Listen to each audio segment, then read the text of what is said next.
یو څو سامان او وسایل پیدا کړي وو هغه یې ترېنه واخیستل. دا اسرائیل دي، دا مسلمان نه دي، دا منافقین دي. د دې په وړاندې جهاد فرض عین ده چې هر مسلمان یې نه کوي، په والله هغه بزدل ده.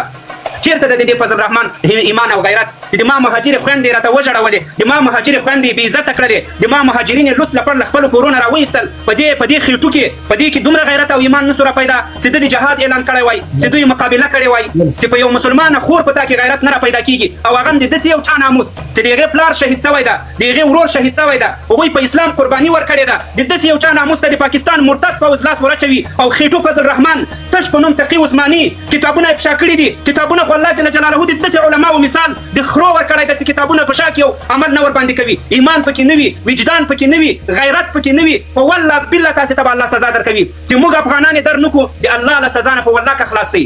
نور بالخصوص د پاکستان په مسلمانانو دا غږ کوم، په والله بالله چې دواړه کفار دي، دواړه کفار دي. هم د پاکستان نظام کافر ده او هم هندوان کفار دي. او هندوانو کې دا یو شرف شته چې هغلته یې د دیوبند دارالعلوم نه ده راچپه کړی، هغلته یې مساجد نه دي کړي. که چپه کړي مې هغه مسلمانانو یې په نره په مېړانه ورته درېدلي دي. خو پاکستان کې مسلمان ورته درېدلی هم نشي. لال مسجد یې شهید کو، په لسګونو په سلګونو مساجد یې نور بمبار کړل، علما یې په مساجدو کې په بمونو والوځول.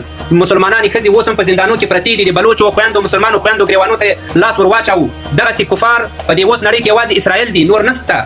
دغسې خلک لکه د پاکستان د اوسنی نظام دا یوازې دغه اسرائیل چې په فلسطین کې کوم ظلم کوي د دوی مقابل یوازې همغه اسرائیل دي. نور داسې کافر هم په نړۍ کې بل نشته چې دومره ظالمان وي. دا دومره ظالمان دي، دا به الله شرموي.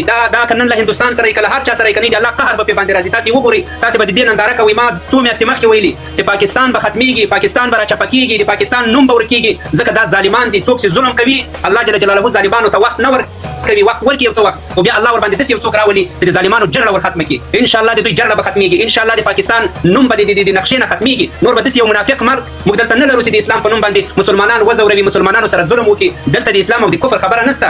مسلمانان الحمدلله په امن دي، مسلمانانو ته انشاءالله هیڅ خطر نشته.